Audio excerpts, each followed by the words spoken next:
सबसे पहले बात करेंगे राहुल के नए पॉलिटिकल स्टंट की। राहुल गांधी सनातन के अपमान के मुद्दे पर चुप हैं। इंडिया गठबंधन के सहयोगियों ने जब सनातन धर्म की तुलना डेंगू, कोरोना और एचआईवी से की तो राहुल ने एक शब्द नहीं कहा। आरजेडी और समाजवादी पार्टी के नेताओं ने जब रामचरितमानस का अपमान किया तो राहुल के मुंह से एक शब्द तक नहीं निकला। राहुल गांधी बोल रहे हैं कि और जातिगत जनना के मुद्दे को उठा रहे हैं। राहुल पूछ रहे हैं कि देश में ओबीसी समाज की आबादी कितनी है, लेकिन ओबीसी मुद्दे पर सियासत करते करते आज राहुल हिंदुत्व की पिच पर भी उतर आए।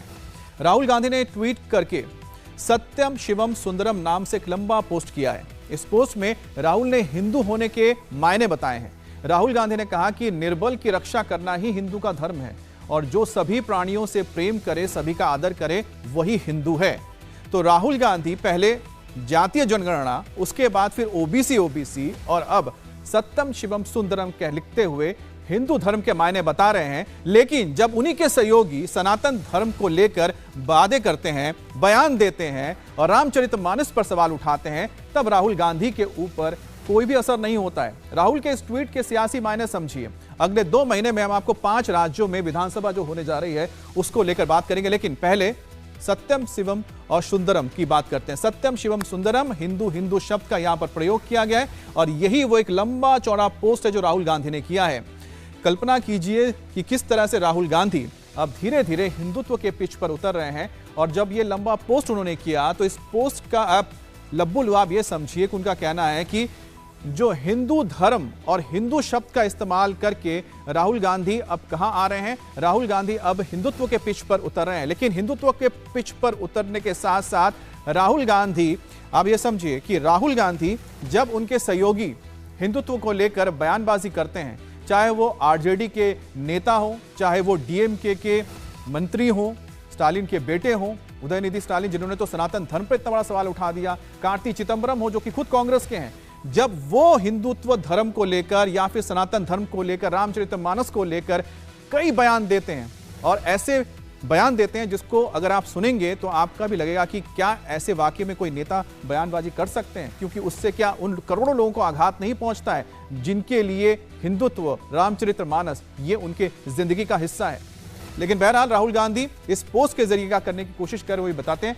तो आप ये समझिए, चुनाव से पहले राहुल ने हिंदू कार्ड खेला, ओबीसी के नाम पर हिंदू वोट पर भी नजर है राहुल गांधी की, क्योंकि जानते हैं करीबन जो 40% से ज्यादा ओबीसी पॉपुलेशन है भारत में, वो हिंदुत्व और हिंदुत्व के नाम पर वो वोट लेना चाहते हैं। राहुल ने हिंदुत्व होने का मतलब समझाया। मोदी की पिच पर राहुल गांधी अब उतरकर खेलने आ रहे हैं। तो हिंदू कार्ड के जरिए ओबीसी के हिंदुत्व वोट पर नजर है राहुल गांधी की। तो एक तरह से आप समझ सकते हैं कि जो अभी तक लगातार जो बयानबाजी हो रही थी, उस बयानबाजी को लेकर, सनातन को लेकर विवाद पे राहुल गांधी ने कुछ नहीं किया, लेकिन जैसे ही उन्होंने ओबीसी का मुद्दा उठाना शुरू किया, उसके साथ ही उन्होंने हिंदुत्व के पिच पर आने की अपनी जो ऐलान कर चुके हैं। राहुल ने ट्वीट करके हिंदू होने का क्या मतलब समझाया, वो भी हम आपको दिखाते हैं। अब सवाल है कि कल तक ओबीसी करने की बात करते हैं राहुल गांधी, रट लगाए रहते हैं ओबीसी, लेकिन अचानक क्या ऐसा हुआ कि राहुल गांधी को हिंदुत्व के पिच पर उतरना पड़ा। राहुल अब हिंदू की व्याख्या करने लगे हैं, लेकिन जब इंडिया गठबंधन वाले, उनके जो सहयोगी हैं, जब वो सनातन का अपमान करते हैं तो राहुल गांधी खामोश रहते हैं, एक जवाब तक नहीं होते हैं। जब राहुल गांधी ने हिंदुत्व पर ज्ञान दिया तब वो भूल जाते हैं कि उन्हीं के जो सहयोगी हैं रामचरितमानस पर सवाल उठाते हैं। कौन भूल सकता है उनके तमाम सहयोगी जो मंत्री हैं, खास करके आरजेडी के मंत्री, और साथ ही साथ स्वामी प्रसाद मौर्य को भी आप नहीं भूल सकते, जो रामचरितमानस को लेकर बोल रहे हैं। समाजवादी पार्टी के वो नेता है और सहयोगी हैं, इंडिया अलायंस का हिस्सा है। लेकिन राहुल गांधी अब ओबीसी वोट में जो हिंदू लोग हैं, यानी ओबीसी के जो हिंदू वोटर्स हैं, उनको निशाना साधने के लिए अब राहुल गांधी सत्यम शिवम सुंदरम का व्याख्या कर रहे हैं। जब राहुल गांधी ने हिंदुत्व का क्या ज्ञान दिया है वो भी हम आपको सुनाते हैं। I've read the Gita, I've read number of the Upanishads, I've read many Hindu books. There's nothing Hindu about what the BJP does. Nothing Hindu about the BJP. Right? I've read the Gita, I've read number of the Upanishads, I've read many Hindu books. There's nothing Hindu about what the BJP does. Nothing Hindu about the BJP. Right? तो राहुल गांधी ने यहां पर अपने बयान दिया कि वो जानते हिंदुत्व क्या होता है, लेकिन जो बीजेपी करते हैं वो हिंदुत्व नहीं है।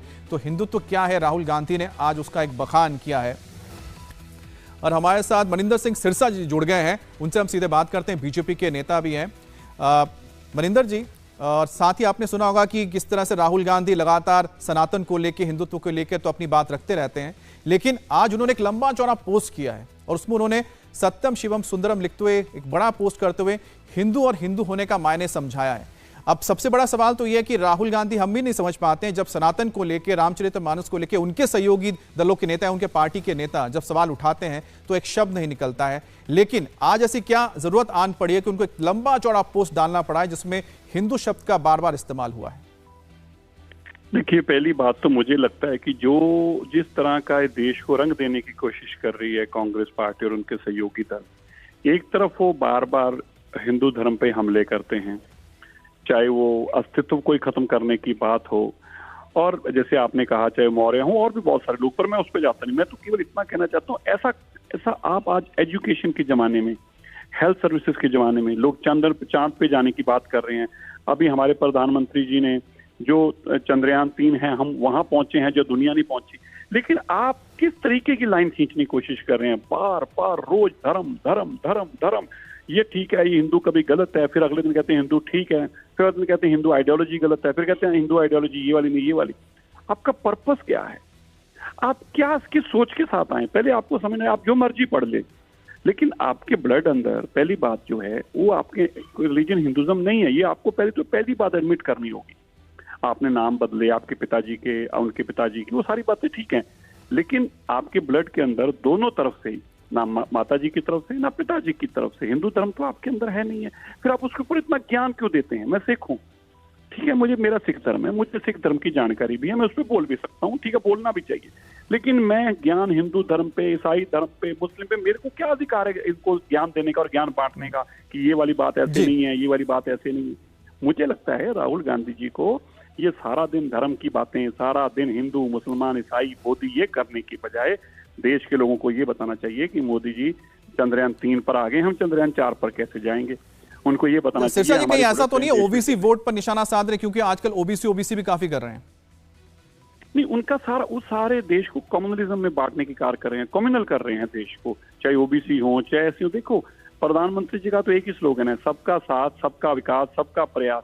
इस स्लोगन के ऊपर हम फिर से पिछले 30 साल पीछे क्यों जाना चाहते हैं? हम 40 साल पीछे क्यों जाना चाहते हैं? सबका विकास क्यों ना हो देश में?